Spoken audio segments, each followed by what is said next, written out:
Hi, this is Carrie Shell from On Point Quilter. How do you feel about selecting fabrics? If you're like me, it's one of the harder things in creating a quilt. This week I was playing with the 3-in-1 color tool by Joan Wolfgram, and I wanted to share with you how I took her technique and applied it in Electric Quilt. Okay, I have opened Electric Quilt 7, and the first thing I'm going to do is view my sketchbook, and I'm going to go to the fabrics, and I'm just going to clear all of them out because I want to start over again. So I'm going to then go ahead and close it. You don't have the option of clearing out the colors. You can delete them one at a time, but frankly I just don't want to spend the time doing that. So I'm just going to go ahead and close that. And now I'm going to bring a couple of blocks in, and we're going to, because if I'm going to color, I need something to color. So I'm going to go to my block libraries. Okay, so my first one is going to be cross with a cross. So I'm going to search by note card, and I'm just going to search by cross. And I'm going to pick this one here. Notice it has sort of a 4x4 layout, and I'm going to add that to the sketchbook. And then I'm going to search for Yankees puzzle. So I'm just going to type in Yankee, do a search, and I'm going to take this first one and add it to the sketchbook and close.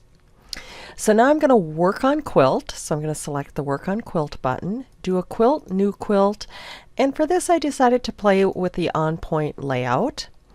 And for the layout I'm going to just do a 3x3. I'll keep the blocks at 9-inch.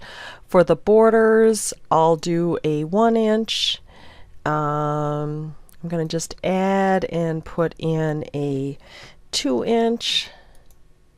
And then I'm going to add a third one for another 1-inch.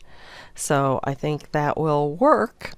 And now I'm going to go to layer 1, do a set block, and I'm going to use my control key, and I'm going to put the cross in a cross here, and for the Yankee puzzle I'm going to fill the rest. And now I am ready to color, but I want to bring in some new colors to work with. So I mentioned that I was working with the Ultimate 3-in-1 color tool, and I decided to start by picking a primary color to work with. And so I decided on yellow green. In the color toolkit, it has the RGB of each of the colors. So I'm going to go ahead and select my paintbrush, go to the color tab, and I'm going to right click and add colors. And then I have the option to define a custom color. And so I'm going to pick the pure of the yellow green. And I'm just going to pick that RGB code, which is 150, green is 197, and blue is 76. And I'm going to add that to the custom colors. And I'm going to select OK. Now notice that's my last color added. It always adds a white one after that, and originally that was bothering me, and then I thought actually I don't mind that because it's going to help me keep track of what I'm doing. So once I've selected that color, I'm going to right click again, and I'm going to add shades and tints, and it's going to give me a complete range of values of that color, and so I'm going to add that to my sketchbook. Now for the next two colors, I'm going to pick one color to the right and one to the left of the yellow green. So in the color combination, that would be color card 2 is chartreuse, and so I'm going to again right click, add colors, and under the define, the pure chartreuse has a red of 206, a green of 218, and a B blue of 66. So I'm going to add that, select OK, select the color, right click, add shades and tints, add to the sketchbook. On the other side of yellow green is spring green, and so I will continue by adding colors. And for this one, the codes are red 111, G 179, and blue of 82. And I'll add that. OK. Select the color, right click, add shades and tint. And I'm going to add those to the sketchbook. Now, the complementary color for 3 is actually purple. So I'm going to go to my purple card so I can have an accent, and I'm going to go ahead and add this one as well. So for that, my custom color is red of 116. Oh, no, excuse me. Is red of 125, green of 42, and B of 139. And again, I just picked the pure color for this. So I added that to the sketchbook, said OK, selected that, right clicked, add shades and tint, and I'm going to add that to the sketchbook and close. Now I'm going to use my paintbrush tool and my spray can tool and my swap all colors tool and color this using only the added colors that I've brought in to the sketchbook.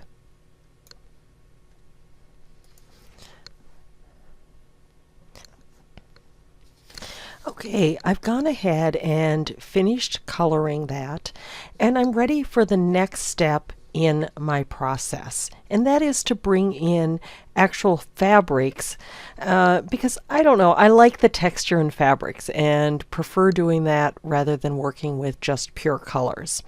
So I'm going to go ahead and go to my libraries, go to my fabric library, and I'm going to do a search by color. And I can select my drop down, and if I go to the far right, I can find all of the fabric or all of the colors that I have brought in. So I'm going to take one of the colors that I used in coloring my quilt, and I'm going to decide what I'm going to search. And I'm going to go ahead and search the EQ7 libraries and also my stash that I have online. And so I will select those two. I will do a search. And it's giving me 9 fabrics. So I'm going to go ahead and select the first one, do a Control plus an A key to select them all, and then I'm going to add them to the sketchbook. Okay, so now I'm going to select my sketchbook, I'm going to do a search by color, and I'm going to find the next fabric that I used, and I'm really looking again for the color. And I am going to select both, again, the EQ7 and the stash and do a search. And for that, I'm going to do a Control A again and add it to the sketchbook. Now, I'm not going to use them all, but I figured it's easier to just bring them in, and it gives me an option to play with. So I'm now going to do a search by color for the third complementary color. Okay, once I've added everything that I have been working with to the sketchbook, I'm going to go ahead and close. And now what I'm going to do is I'm going to use the random recolor tool. Now if this isn't on your toolbar, you can select it by selecting the Add Remove buttons. But I'm going to select Random Recolor, and now what I'm going to do is just select Map to Fabrics, and it's going to take everything in here and apply a fabric from my sketchbook. And so I can take a look at this and I can say, you know, I'm liking it better, but I want to make some other changes. So I can go ahead now and use, you know, the swap all color. And I think I'm going to find a fabric that's a little bit less busy for that green. And I don't know, I found it useful just to have all of the fabrics. If I was going to scrap it out, I might actually make every block a little bit different. But I feel like I've come up with something that, again, uses that analogous color scheme with a complementary offset as well. So when I like that, I can add that to the sketchbook.